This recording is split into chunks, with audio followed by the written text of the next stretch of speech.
விஜய் தவறு செய்து விட்டார், அங்க லேட்டா வந்தது தவறுதான் அப்படின்னு கூட்டத்தை நீங்க கேன்சல் பண்ணிட்டு போங்க. அவங்க நீதிமன்றத்துல போய் வாங்கிட்டு போறாங்க. அப்போ இத்தனை பேர் கூடுற இடம் குறுகலான இடம், அது நடத்த முடியாதுன்னு நீங்களே தானங்க உத்தரவு போட்டிருக்கீங்க. அப்போ ஜனவரி மாசம் போட்ட உத்தரவு அக்டோபர்ல செப்டம்பர்ல மாறிடுமா என்று கேட்கிறேன்.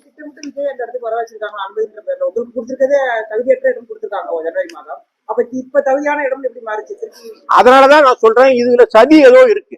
இந்த சதியை விசாரிக்கணும். அதனாலதான் எடப்பாடியார் சொல்றாரு, கண்டிப்பா ஏதோ இது சந்தேகத்தின் நிலையில் அரசு மீதும் போலீசார் மீதும் அரசு மீதும் படுகிறது. உடனடியா ஆம்புலன்ஸ் ஏங்க அங்க வருது, வரிசையா எப்படி ஆம்புலன்ஸ் வந்துச்சு, கரண்ட் ஏன் கட்டாச்சு, தடியடி நடத்த உத்தரவு கொடுத்தது யார், இதெல்லாம் தெரியணும். அவன் நேரடியா நீங்க போலீஸ் மேல குற்றத்தை போட்டு தூக்கி போட்டுட்டு தப்பிச்சுலாம் போக முடியாது. இது அரசாங்கம் நடத்துறவங்களுடைய தவறு.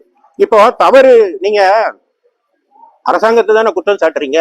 எந்த விஷயமா இருந்தாலும் தூத்துக்குடியில துப்பாக்கி சூடு நடந்தா அரசாங்கம் தப்புன்னா இப்ப மட்டும் போலீஸ் தப்பு, விஜய் தப்பா? அரசாங்க தப்பு தானே, அதை ஒத்துக்கணும்ல நீங்க.